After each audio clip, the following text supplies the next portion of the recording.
A todos, um feliz sábado. É com grande alegria que podemos estar aqui na casa de Deus, na Igreja Central.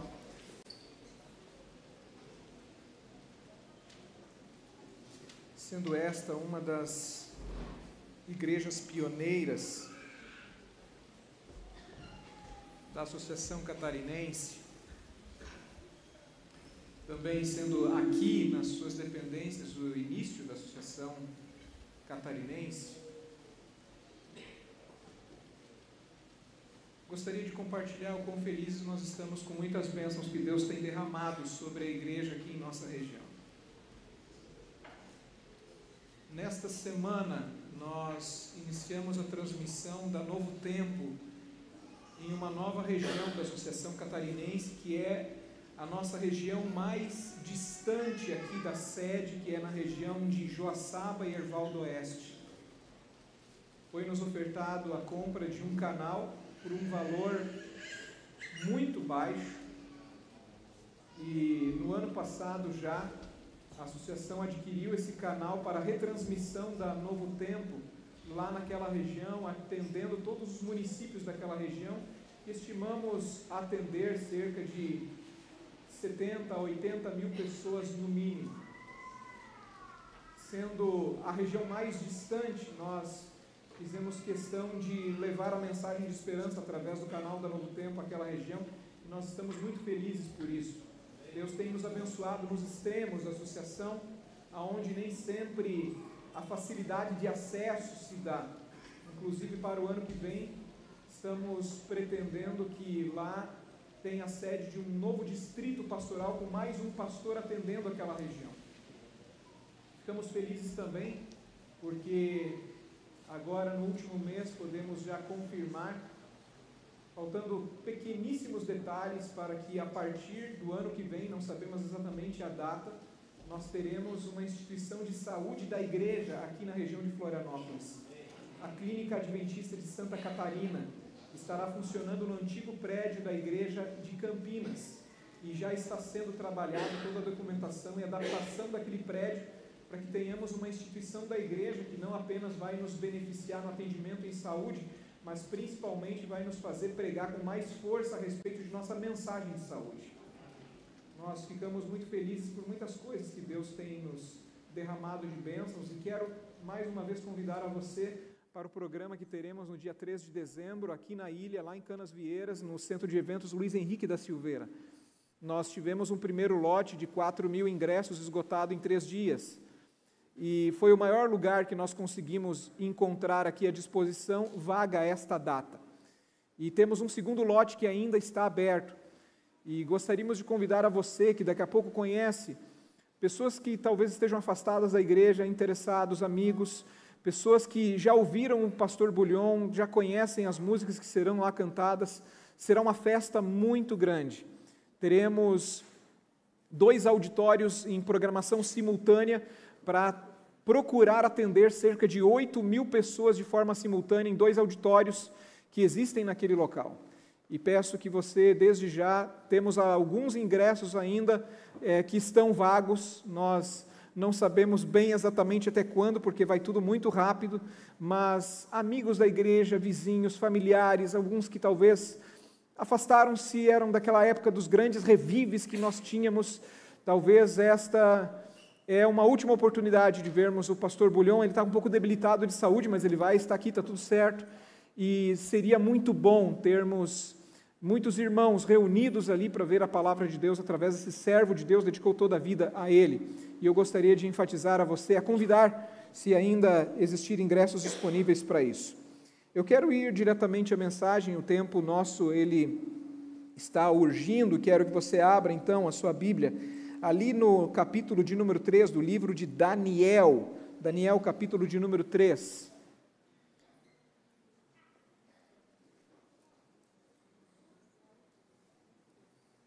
Daniel capítulo 3 vem trazendo a respeito de uma situação muito importante que envolvia os judeus cativos no reino de Babilônia. E aqui vem falando a respeito da iniciativa. Eu não vou ler todo o contexto, eu creio que todos nós conhecemos e bem esta história, aonde vem falando, depois de Daniel haver revelado ao rei Nabucodonosor qual era o significado da mensagem que Deus estava passando a Nabucodonosor através de um sonho. Quando Nabucodonosor percebeu que Deus estava dizendo a ele que seu reino não era eterno, ele tentou reagir de uma maneira, e ele tentou reagir tentando recontar em realidade aquilo que lhe fora revelado em sonho. E aqui vem dizendo a partir do verso de número 1 do capítulo de número 3, dizendo assim: o rei Nabucodonosor fez uma imagem de ouro, que tinha 60 côvados de altura e 6 de largura, e levantou-a no campo de Dura, na planície da Babilônia. E então o rei Nabucodonosor mandou ajuntar todos os sátrapas, prefeitos, governadores, juízes, tesoureiros, magistrados, conselheiros e todos os oficiais das províncias, para que viessem à consagração da imagem que o rei Nabucodonosor havia levantado. Então se juntaram sátrapas, prefeitos, governadores, juízes, tesoureiros, magistrados, conselheiros e todos os oficiais que o rei Nabucodonosor havia convocado de todas as províncias para a consagração da imagem, e estavam em pé diante da imagem que o rei Nabucodonosor tinha levantado. Finalizando este momento, nisso apregoava em alta voz o arauto: ordena-se a vós outros, ó povos, nações e homens de todas as línguas, no momento em que ouvirdes o som da trombeta, pífaro, harpa, cítara, saltério, gaita de foles, toda sorte de música, e vos prostrardes, vos adorareis a imagem de ouro que o rei Nabucodonosor levantou. Portanto, quem não se prostrar, não adorar, no mesmo instante será lançado à fornalha de fogo ardente. Na minha infância, eu tive uma infância bastante simples, lá na cidade de Santo Antônio da Patrulha, onde eu nasci. E eu gostava muito de brincar com os brinquedos que meus pais me davam, mas eu era fascinado por brincar com barro, terra. E uma das coisas que eu gostava era de, por vezes, fazer fornos. Minha mãe não gostava nem um pouco, porque isso trazia uma sujeira imensa para dentro de casa, muito grande. Gostava de fazer aqueles fornos, fazia com barro. Lá é uma região litorânea também, a terra é um pouco arenosa, por assim dizer. E depois de, obviamente, fazer aquilo que eu chamava de forno, que eu acho que era apenas eu que via um forno naquilo, eu gostava de botar fogo, porque você sabe, criança é naturalmente atraída por esse tipo de situação. Fogo, né? Nossa. Minha mãe não gostava por causa da sujeira e por causa que aquelas construções que eu fazia geralmente eram um abrigo muito bom para os sapos da região. Eu não sei qual a sua experiência com fornalhas. Minha esposa tem uma experiência com fornalhas. Eu espero que essa parte do sermão que eu vou falar não caia na frente dos olhos dela. Certa vez, ela morando também uma cidade muito fria, lá em Santo Ângelo, no Rio Grande do Sul, onde ela nasceu. Minha sogra havia comprado alguns pintinhos, e minha mãe, num dia muito frio, com pena daqueles animais, estavam piando muito, ela imaginou que era por causa do frio, ela resolveu aquecê-los. É isso que você pensou. Espero que você não a denuncie. Ela colocou no forno a gás. Mas só que ela tinha pouca idade, né? E você sabe que criança costuma esquecer as coisas com muita rapidez. Infelizmente, você sabe o que aconteceu. Talvez nenhum de nós tenha queimado a mão num forno. Provavelmente tenhamos queimado a mão em uma forma de pizza que nós vamos tirar de um forno. Talvez tenhamos queimado a mão em uma panela. Talvez tenhamos nos queimado em algum momento. Mas aqui vem falando a respeito de uma ameaça que um rei estava fazendo a um grupo de líderes. Não era todo o povo, eram apenas os líderes da Babilônia. E eu quero tirar aqui algumas lições muito práticas para a nossa vida espiritual. Eu não vou recontar a história, mas eu quero tirar algumas lições para a nossa vida espiritual. A primeira delas é que Deus queria salvar o rei usando alguns jovens. Deus queria salvar o rei Nabucodonosor. Tentou alertá-lo em primeiro lugar através de um sonho. Ele não entendeu e talvez não devamos julgar o rei Nabucodonosor por não entender uma mensagem que veio de Deus e por teimar contra uma mensagem que veio de Deus, porque nós fazemos exatamente igual. Quantas vezes precisamos ouvir os mesmos sermões, as mesmas lições, estudar as mesmas meditações de coisas que nós já vimos no passado, mas porque ainda não fomos capazes de colocá-las em prática na nossa vida. Não aconteceu apenas com Nabucodonosor, acontece com a gente. Ele não entendeu uma mensagem tão clara dada através de um sonho, de uma revelação, que só poderia ter vindo do céu, e ele ainda não havia entendido, e mesmo assim resolveu ele insistir em fazer uma grande estátua e tentar ir contra aquele que havia lhe dado um sonho, dizendo: não, o meu reino não vai passar, o meu reino será eterno, a estátua completa será de ouro. E quem Deus chama, numa situação tão difícil, Deus chama aqueles jovens hebreus. Salomão queria instituir uma religião mundial. E o principal problema na época bíblica que enfrentava o povo israelita não era que por vezes eles tinham que abandonar a seu Deus Jeová e seguir outros deuses. O problema é que eles dividiam a adoração. E era exatamente isso que Nabucodonosor queria. Ele não estava dizendo para que todos os seus governantes deixassem de adorar os seus próprios deuses. Ele não se importava com isso, e os babilônios, eles eram muito claros em dizer assim: olha, eu aceito a sua cultura, você que veio como cativo para a Babilônia, eu aceito a sua cultura, eu aceito a sua inteligência, eu aceito o seu conhecimento, desde que você aplique tudo isso a serviço de Babilônia. Mas neste momento, Nabucodonosor está dizendo o seguinte: olha, a partir de agora vocês podem continuar adorando quem vocês quiserem, o Deus da nação de vocês, mas devem vocês prestar culto à imagem de ouro que eu levantei. Não deixe de adorar o seu Deus, mas agora adore também a estátua de ouro que eu tenho levantado.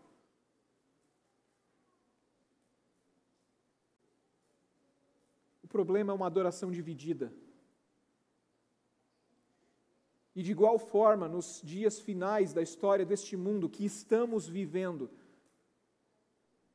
nos dias em que estamos vivendo, talvez não estão pedindo para que você possa negar a sua fé, mas para que você possa dividir a sua adoração a quem não deve ser adorado.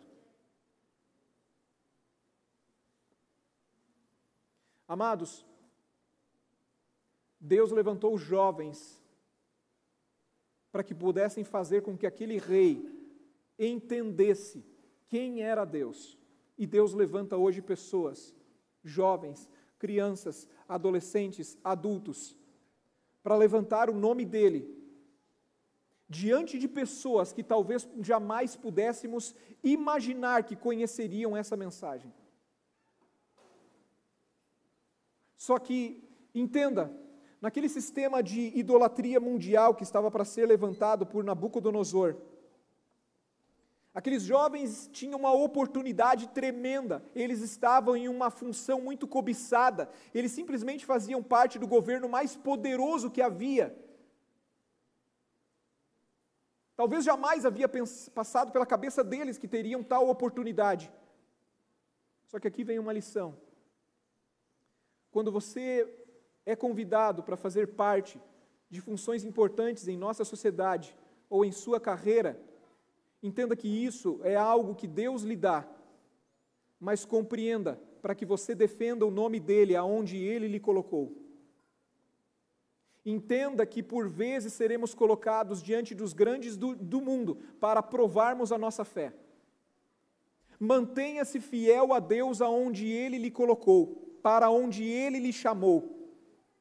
Por que aqueles jovens receberam tal oportunidade para serem provados? Para continuarem mantendo-se firmes onde Deus os havia colocado. Uma lição seguinte que nós aprendemos com esta história é que toda aquela estátua ela era feita de ouro, e eles deveriam de se ajoelhar perante o ouro. Nós vivemos em um mundo que se ajoelha perante as riquezas, perante o ouro. Em um mundo que se faz tudo buscando o lucro, não se olhando muitas vezes o ser humano, mas se olhando no ganho. Amados, as riquezas nunca foram um problema. Ser rico nunca foi e será pecado. Não tem problema algum. O problema é o amor às riquezas, acima de Deus e acima do ser humano. Nós vivemos em um mundo onde pessoas assaltam por alguns reais, mesmo que isso seja o preço de que outro perca a vida. Nós vivemos em um mundo onde a busca pela riqueza é mais importante do que estar com o maior tesouro que Deus nos dá, que é a família. Não se ajoelhe perante as riquezas. Deus nos dá um antídoto que não é contra as riquezas, mas contra o amor a elas, que é colocá-lo em primeiro lugar, e isso se chama fidelidade. Não se ajoelhe perante o ouro. Não adore aquilo que é material. Deus deseja nos ensinar uma importante lição com respeito ao lugar que o ouro e as riquezas devem ter na nossa vida. Aquilo que os seres humanos tanto buscam na terra será pisado no céu. Por quê? Porque o ouro no céu será material de construção para ser usado em calçadas e caminhos. As pedras preciosas serão material de construção, serão brita, areia, cimento, para construírem os muros da grande Jerusalém, da nova Jerusalém. Deus está nos ensinando uma lição.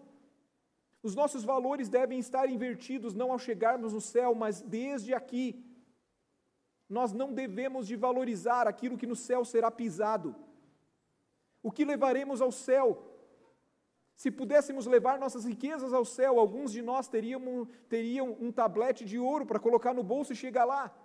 Talvez outros um pouco mais, talvez outros uma mochila, talvez outros precisavam de ajuda para levar todos os seus bens transformados em barras de ouro para chegar no céu. E imagina, você leva todo esse ouro que você pode acumular em uma vida de serviço e leva para o céu. Pergunta que eu faço: o que vai adiantar tudo isso lá?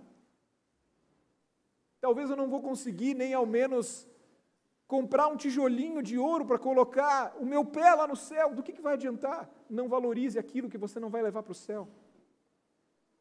A próxima lição que nós aprendemos aqui, amados, é que todos deveriam de adorar aquela estátua quando a música tocasse. A música era o sinal para que a estátua fosse adorada. A música foi feita para a adoração. E, amados, mais do que nunca nós devemos de colocar a música como parte de nossa adoração. E você deve pensar assim: mas pastor, a gente já usa a música como parte de nossa adoração, olha o lindo louvor que nós tivemos aqui, realmente, mas a nossa adoração não acontece quando nós estamos na casa de Deus, mas quando nós estamos em nossa casa. Nós adoramos a Deus não apenas ao estarmos aqui, mas quando Ele está conosco lá. A música tem nos levado a adorar a Deus quando estamos em nossa casa. Quais são as músicas que fazem parte da tua playlist e quais delas têm realmente adorado a Deus e têm te levado para mais perto do Senhor? Está você fraco na fé? Ouça uma música que toca o seu coração, que mexe com você, que faz com que você lembre daquilo que o Senhor já fez por você no passado. Muitos de nós enfrentaríamos melhor as nossas fraquezas espirituais se nós tivéssemos uma vida de mais louvor. Afinal, os nossos jovens já nos ensinam isso, ter sempre um cântico no coração. É o que os desbravadores procuram viver, tenha sempre um cântico no coração. Nós devemos de ter uma vida de mais louvor. No mundo onde o pecado grita, que nosso louvor possa sobrepujar qualquer grito do pecado, que possa nos fortalecer quando nós estivermos fracos. A música hoje ela leva pessoas a adorarem o que não deve ser adorado. Não é à toa que nos momentos de festa, principalmente de carnaval, milhares de pessoas, às vezes nem precisam de entorpecentes para ficar pulando por horas. Basta apenas o som muito alto, ritmado, para que possam fazer isso. Não adore quem não deve ser adorado. Não se curve perante uma adoração que não é a Deus. Não se curve perante uma música que não te leva para mais perto de Deus. Não te curve por causa de uma música que não vai te fazer apegar-se mais à palavra de Deus. Uma outra lição que nós aprendemos com toda esta situação, queridos, é que nós temos que entender que aqueles jovens, eles, ao ficarem em pé, quando todos estavam ajoelhados, eles não tiveram medo de se expor. Algumas pessoas gostam de expor a si mesmas, mas não gostam de expor a Deus. Aqueles jovens não estavam expondo a si mesmos, eles estavam expondo ao seu Deus. Você tem exposto a quem, onde você tem oportunidade de expor algo? Hoje todos nós temos uma oportunidade de exposição, que são as redes sociais. O que você tem exposto lá? As pessoas lá conhecem a quem?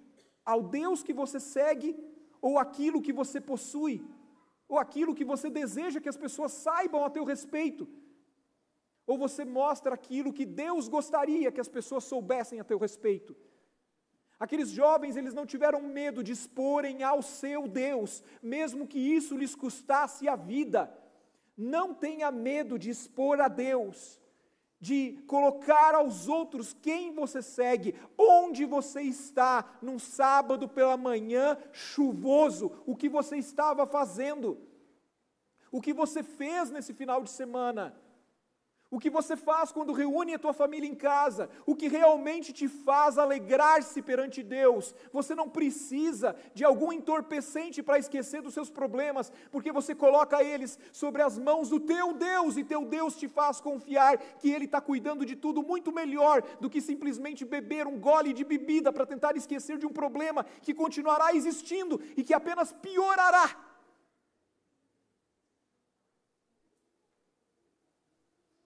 Cuidado com aqueles que querem te queimar. Quem viu os jovens em pé não foi o rei Nabucodonosor. Foram outros. Foram alguns mexeriqueiros, fofoqueiros. Não faça parte desse grupo. Não faça parte daqueles que queimam outras pessoas. Cuidado com aqueles que só querem te queimar. Não faça parte desse grupo. Não exponha o erro de alguém. Uma outra lição que nós aprendemos com essa história, queridos, é o fato de que nós não podemos ficar nos inspirando naqueles que dobram os seus joelhos. Nós vivemos em um mundo onde, mais do que nunca, todo mundo segue alguém. Eu estou seguindo fulano de tal, estou seguindo fulano de tal. Todo mundo quer seguir alguém. E todo mundo quer ter seguidores. Quem você segue? Quem você segue, quem você ouve conselhos, são aqueles que dobram os seus joelhos, são aqueles que adoram o ouro, são aqueles que adoram a estátua construída por homens. Se inspire naqueles que não dobram os seus joelhos. Se inspire naqueles que permanecem em pé. Nós vivemos em um mundo onde nós precisamos de bons exemplos. Se inspire nos seus pais, que mesmo com todos os defeitos se mantiveram-se fiéis, nos pioneiros desta igreja, que mesmo com todos os defeitos se mantiveram fiéis, nos líderes que Deus levanta para esta igreja, que se mantêm fiéis apesar de todos os defeitos. Nós não somos exemplos perfeitos e nunca seremos e nem pretendemos ser. Mas, amados, nós vivemos em um mundo onde as pessoas ficam seguindo aqueles que dobram os seus joelhos. Tem gente que segue pessoas, os pensamentos delas, as ideologias que elas propagam. E talvez, se você tivesse a oportunidade de encontrar pessoalmente esse que você segue, ele nem lhe estenderia a mão para lhe cumprimentar, mas você segue ele cegamente, porque ele está falando a verdade para você. Quem está escondendo a verdade é o seu pai, quem está escondendo a verdade é o líder da igreja, quem está escondendo a verdade é o pastor, quem está escondendo a verdade é a igreja como instituição, quem está escondendo a verdade é aquele que você conhece face a face, que você sabe aonde mora, ele está escondendo a verdade. A verdade, quem está falando, é aquele que você nunca encontrou, provavelmente nunca encontrará. Esse é o mundo que nós vivemos. Se inspire naqueles que não dobram seus joelhos. Eles não são perfeitos? Não são. Mas seguem aquele que é perfeito. Uma outra lição que nós aprendemos, queridos, é o fato de que nós não podemos fazer do mau exemplo a nossa inspiração. Sempre que nós formos fiéis, terá alguém olhando. Tem alguém lhe olhando. Se você é fiel lá no seu trabalho, onde você estuda, onde você mora, tem alguém lhe olhando. Sempre que formos fiéis, terá alguém nos olhando. Sabe por que aqueles jovens permaneceram em pé, em público? Porque enquanto estavam sozinhos, estavam ajoelhados. Este é o segredo. Só permanece em pé testemunhando de Deus, em público, quando guardamos um tempo sozinhos, ajoelhados perante o Senhor e nos derramando perante Ele. É por isso que eles permaneceram em pé, porque antes estavam no seu quarto e fechada a porta, seu Pai que vem em secreto, te ouvirá e te recompensará.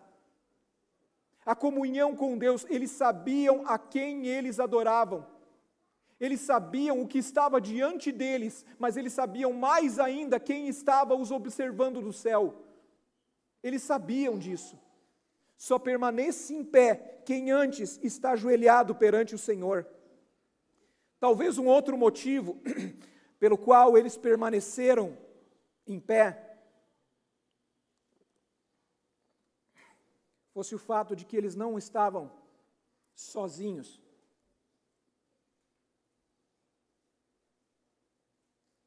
Um tinha o outro. Estavam em grupo. Talvez eles comentaram entre eles, e agora, você vai se ajoelhar? Eu não sei, eu estou com medo, eu tenho muito medo de fogo, já me queimei uma vez.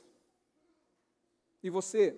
Olha, eu sei que nós adoramos ao Deus verdadeiro, eu também estou com medo, Os três estavam com medo, mas um tinha o outro. Não, vamos permanecer firmes, vamos estar aqui juntos. Não vamos nos afastar.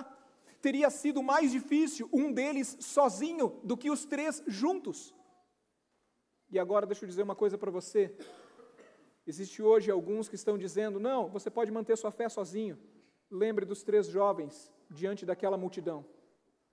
Era muito mais difícil permanecer em pé se estivesse sozinho do que acompanhado de outros dois.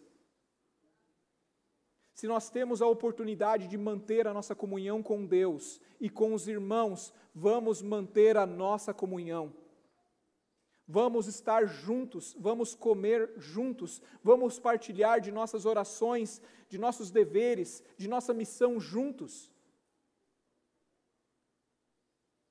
Vamos estar recebendo uns aos outros em nossas casas, vamos orar uns pelos outros. É mais fácil estando juntos do que lutando sozinho. Nós não podemos apenas nos chamar de irmãos. Às vezes, quando nós não conhecemos o nome de alguém, é fácil chamar irmão. Mas talvez a gente não se trata nem como amigo. E nos chamamos de irmãos. A fé cristã, se você tem a oportunidade de dividi-la e vivê-la ao lado de alguém, faça isso. Convide alguém para vir na sua casa. Esteja junto com alguém, compartilhe sua fé com alguém, ore com alguém, compartilhe ela com outras pessoas. Cristo está nos levando para o céu, não para que cada um viva na sua própria mansão celestial, mas para que estejamos para sempre juntos e vamos começar a viver o céu a partir da terra. Mais do que nunca o inimigo deseja dividir. Deus sempre buscou a união de seu povo. Uma outra lição que nós aprendemos aqui, amados, é que aqueles jovens, eles receberam uma segunda chance do rei. Quando o jovem percebeu que eram eles que estavam em pé, o rei resolveu dar uma segunda chance. Sabe por quê? Porque o rei sabia quem eram aqueles jovens. O rei sabia do compromisso, da inteligência, da responsabilidade daqueles jovens. O rei não queria perder aqueles jovens e resolveu dar uma segunda chance a eles. Deus é o Deus da segunda chance, mas saiba de uma coisa, não pense que o inimigo também não vai lhe dar uma segunda chance para pecar. Assim como Deus dá uma segunda chance, o inimigo também dá uma segunda chance. Só que quando Deus dá uma segunda chance é para que você possa se erguer. Quando o inimigo te dá uma segunda chance é para lhe derrubar. Não é porque você conseguiu vencer ou suportar uma tentação que você não vai ser tentado mais uma vez nela. Não é por causa disso que o inimigo vai esquecer de você, não, ele vai lhe tentar de novo, de outra maneira, com outra pessoa, em outro lugar, de uma outra forma, ele vai continuar lhe dando segundas chances, para que você possa afastar-se de Deus e pecar contra o céu. Mas nós compreendemos, amados, que os milagres, eles acontecem dentro da fornalha e não fora dela. E talvez não, com certeza, eu estou falando para pessoas que estão enfrentando algumas fornalhas na sua vida. Estão passando por momentos difíceis na sua vida. Estão sendo provados em sua fé. Talvez alguns estão esfriando e precisem de uma fornalha para reaquecerem-se espiritualmente. Amados, aqueles jovens, eles precisavam entender que apenas quem é ousado é usado. Os ousados são usados e nós precisamos de uma geração com mais ousadia. Nós não terminamos a obra de pregação do Evangelho e temos que levar esse Evangelho a pessoas que ainda não ouviram. Nós precisamos de mais ousadia, porque essa obra não é nossa, porque o Senhor deseja voltar, e Ele está falando para que um povo que não queira mais viver muitos anos nessa terra, não esteja mais acostumado com aqui e agora, e sonhe e almeje o quanto antes estar face a face com Ele no céu. E para isso, amados, se as coisas ainda não aconteceram, entenda, é porque ainda não fizemos o que deveria de ter sido feito. Se nós continuarmos fazendo tudo o que nós fizemos até aqui, continuaremos alcançando os resultados que tivemos até aqui. Se queremos que algo diferente aconteça, precisamos fazer coisas diferentes, ousar para que Deus possa nos usar.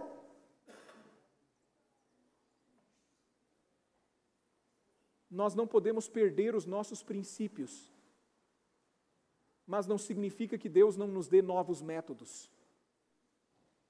Nós entendemos, amados, que aqueles jovens, ao serem abordados pelo rei, e agora eu quero que você, mais uma vez, abra sua Bíblia, quando no final do verso de número 15, do capítulo 3 de Daniel, o rei faz uma pergunta àqueles jovens.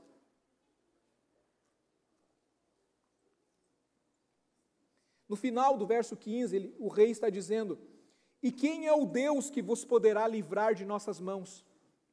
Olha a resposta daqueles jovens.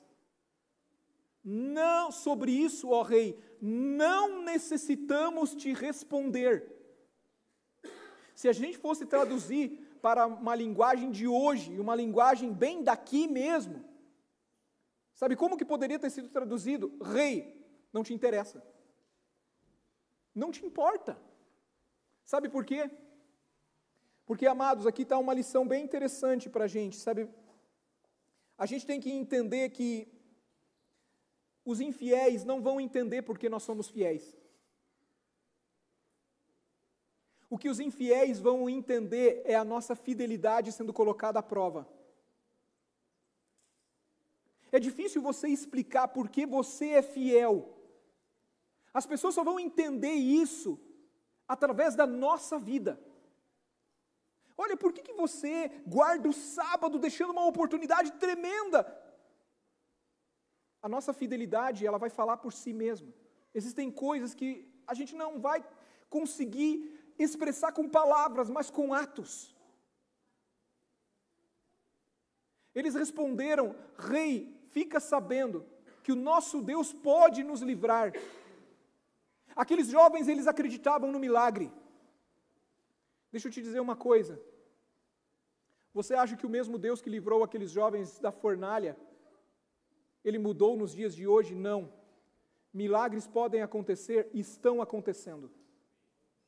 Estão acontecendo. Aqueles jovens sabiam que Deus tinha o poder de realizar um milagre, mas eles também sabiam que existia a possibilidade de Deus não atender ao pedido deles.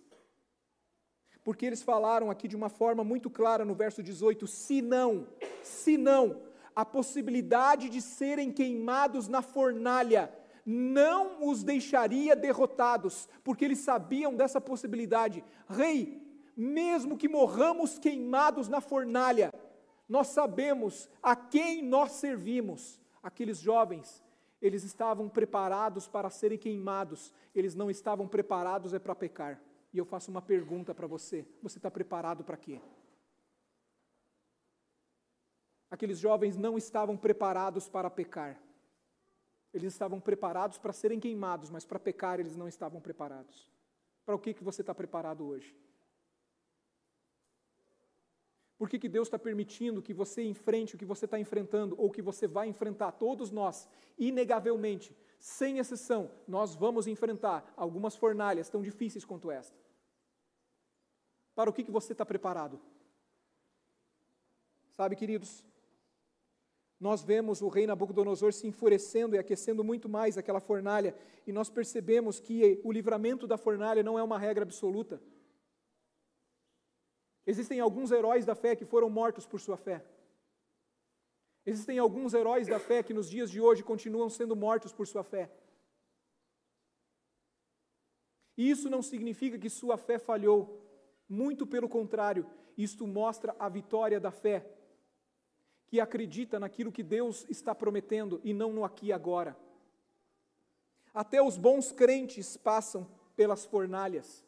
Todo bom crente vai passar por uma fornalha. Não se curve perante uma adoração, se curve perante o Senhor.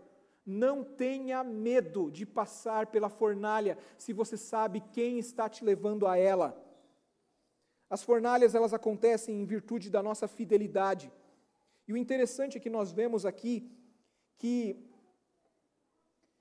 aqueles 3 homens, verso 22, porque a palavra do rei era urgente e a fornalha estava de sobremaneira acesa. As chamas do fogo mataram os homens que lançaram de cima para dentro a Sadraque, Mesaque e Abednego. No verso 1 você percebe que os 3, Sadraque, Mesaque e Abednego, eles foram atados com seus mantos, túnicas e chapéus. E depois, Nabucodonosor, no verso 24, ele se levanta depressa e ele diz aos seus conselheiros: não lançamos nós 3 homens atados dentro do fogo? Verso 25, tornou ele, o rei Nabucodonosor, e disse: eu, porém, vejo 4 homens soltos. Amados, deixa eu dizer uma coisa. Não pense que a fornalha não queimou algo. A fornalha queimou sim. A fornalha não queimou as túnicas, a fornalha não queimou o cabelo, a fornalha não queimou as suas vestes, não queimou as suas mãos. A fornalha queimou as cordas que os amarravam. Isso a fornalha queimou. Por que por vezes vamos passar por fornalhas? Porque talvez apenas na fornalha vai queimar o que precisa ser queimado, o que está nos amarrando. Eles estavam soltos, podendo andar com o Filho dos deuses dentro da fornalha, e eles louvaram a Deus por isso. Eles não estavam mais presos dentro da fornalha, porque a fornalha, de certa maneira, os libertou.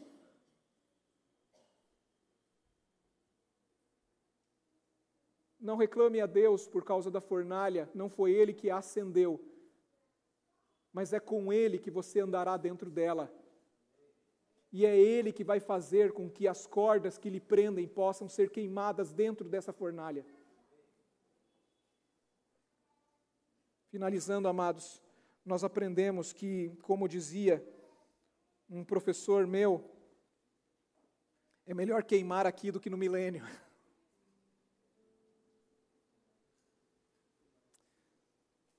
Se Deus não te livrar da fornalha, Ele vai te livrar na fornalha. Não se curve. Não se curve. Não tenha medo de permanecer em pé, sendo fiel ao seu Deus. Não se curve lá no seu local de trabalho, dentro da sua casa, na sua rua. Não se curve onde você estuda.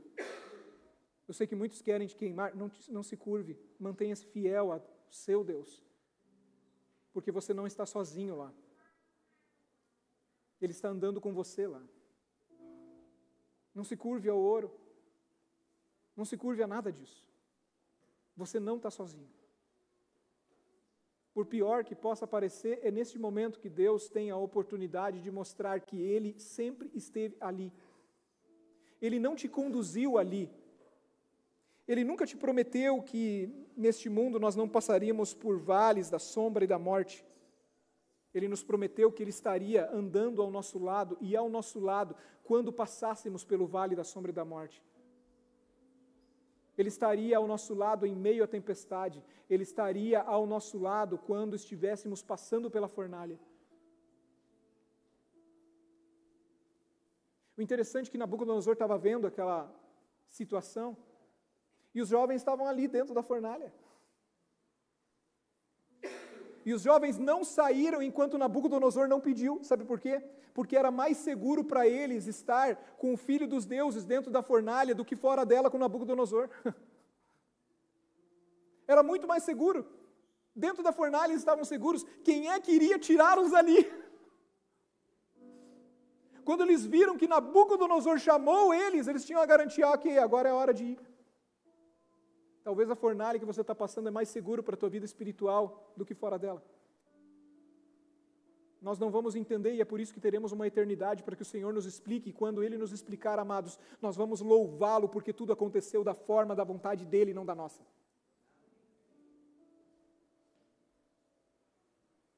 Amados, nós aprendemos com essa história que talvez algumas coisas nossas precisam ser queimadas dentro da fornalha, porque apenas a fornalha vai mostrar o nosso grau de pureza. Estar na fornalha não nos salva. O que nos salva é estar com Deus, independentemente de onde Ele nos levar. Isso é que nos salva. Mas o que precisa ser queimado dentro da fornalha que nós vivemos hoje? O que eu preciso queimar na minha lista de prioridades? Talvez se você fizesse hoje a lista de prioridades, ela estaria certa e correta aos olhos de Deus. Mas eu estou falando daquela lista de prioridades que nós vivemos na prática. Deus está vendo. Ele está acompanhando. Como anda hoje o nosso comprometimento com aquilo que é do céu em detrimento daquilo que é da terra? Não se curve. Vivemos em um mundo hoje onde, por vezes, alguns estão dizendo que nós devemos de nos curvar àquilo que é racional, deixando para trás uma linguagem literal da palavra de Deus. Não, o mundo não foi criado dessa forma, é alegoria. Outros, por sua vez, querem que a palavra de Deus ela possa falar aquilo que eles querem que ela fale. Outros dizem que talvez algo está sendo escondido da gente e parece que quem está falando a verdade é aquele que eu nunca vi, a não ser numa tela. Não se curve. Permaneça fiel a Deus. Permaneça adorando quem deve ser adorado. A nossa vida espiritual, ela não se baseia apenas naquilo que nós vivemos aqui, mas em termos uma vida que o Senhor nos está preparando para estarmos face a face com Ele lá. Não se curve. Não se curve, eu sei que é difícil. Eu também enfrento inúmeras provações. Não pense que as vitórias que Deus concede faz com que Satanás trabalhe menos, faz com que ele trabalhe ainda mais. Não pense que ele não ataca. Não pense que ele não trabalhe para dividir. Quanto mais o povo de Deus aumenta, mais ele trabalha para dividir. Não se curve, não desista. Continue sabendo que o Senhor é o mesmo ontem, hoje e será eternamente. Porque a vitória vem do Senhor. Não se curve, não se curve. Feche seus olhos, ore comigo. Querido e amado Pai, nos colocamos em Tuas mãos. Todos nós passamos por aflições, por dificuldades. Alguns aqui estão enfrentando provações sérias em sua vida espiritual. Alguns vieram hoje aqui na tua casa, apesar de todas as dificuldades climáticas, porque estão buscando uma resposta que venha de Ti. E, ó Pai, eu espero que hoje a Tua palavra tenha dado a eles essa resposta. Eu te peço, ó Pai, que não venhamos a nos curvar a tudo aquilo que será destruído, mas que venhamos a permanecer em pé, porque o Senhor nos faz permanecer em pé, não por nossas forças, mas pela Tua graça. Fortalece-nos a fé, ó Pai, as dificuldades que enfrentamos, que nada venha nos fazer adorar o que não deve ser adorado.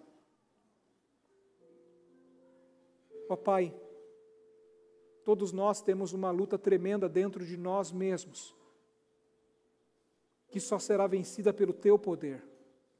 Precisamos mais da Tua palavra em nossa vida, precisamos mais do Teu Espírito, e nós rogamos e pedimos por Ele. Que venhamos, ó Pai, a conviver cada vez mais numa comunidade que se inicia aqui na terra, mas que um dia estará para sempre reunida nas mansões celestiais. Que venhamos a viver na Tua casa seja uma prévia daquilo que viveremos eternamente no lugar que nos está preparando. Nos colocamos em Tuas mãos. Venha estar conosco nas fornalhas aonde formos jogados. Porque, ó Pai, nós percebemos que aqueles que obedeceram a homens morreram queimados. Os que mantiveram-se fiéis a Ti andaram em meio ao fogo. Queime o que precise ser queimado. Talvez algum gosto, um costume, talvez até mesmo um objeto, queime o que precise ser queimado. E talvez precisemos estar dentro da fornalha para que isso seja queimado. Para que nossa vida seja mais pura. Para que nossa vida seja mais celestial e menos terrena. Isso te pedimos e por isso oramos, em nome de Cristo Jesus. Amém, Senhor.